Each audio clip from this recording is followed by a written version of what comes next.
Outbreak of whooping cough has led to the cancellation of the team's final warm-up meet in Canberra. 10 swimming reporter Paul Cochrane is there for us tonight. Paul, you broke this today. This is not a good Olympic omen, is it? Sandra, it's not a good omen. It's not good for our water polo team and it's not good for our swimming team either. Now, tomorrow they were supposed to have a relay camp here in Canberra. Then they were going to have a two-day Grand Prix meet. Now, Swimming Australia considered this so vital to their preparation, they made it compulsory for the whole Olympic squad to compete.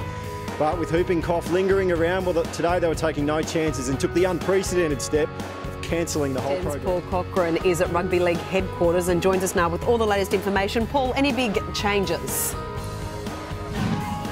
Tash, good evening. Yes, I've got the team in my hand. It's just been handed to me. The New South Wales selectors have named a 19-man squad for that decider up in Brisbane on July 4th. Good evening from Delhi. Well, the Australian team is on its way home. They're on a specially chartered flight bound for Sydney, but they've left under plenty of scrutiny, particularly over their behaviour during these Commonwealth Games. At Homebush, where the Swans are playing for a place in the AFL Grand Final. Paul, we hear there has been a sea of black and white sweep across Sydney Olympic Park.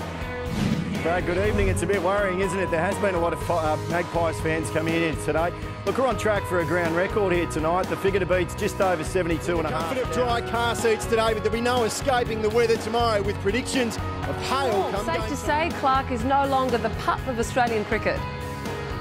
Kath, good evening. I think it is fair to say that the top dog has emerged. Not bad for a bloke who was booed when he walked out to bat here 12 months ago, is it?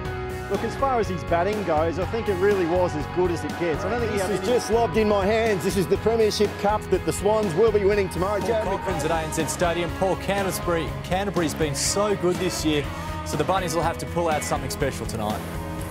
Rob, good evening. Win tonight and Souths remain in contention to win their first premiership in 41 years. They haven't been this far to a preliminary final since 1989. So history. I've never seen a Thursday crowd like this on the mountain, which is great news for event organisers. Joins us now from the mountain. Paul, that should keep the genuine race fans in line.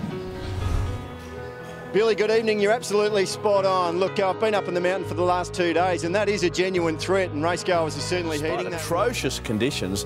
The AFL Grand Final parade went ahead today. Reporter Paul Cochrane was there. He joins us now from a very cold and sodden MCG. Paul, what was the reception like for our Swannies? Brad, good evening. Pretty good. The best guess is probably in the tens of thousands, which is amazing given the conditions. Let's not sugarcoat it. It was appalling out there, Brad. It was raining, it was cold. It was a mixture of the South Melbourne Bloods of old and plenty of Sydney siders who made the trip south to cheer on our Swannies tomorrow, Brad.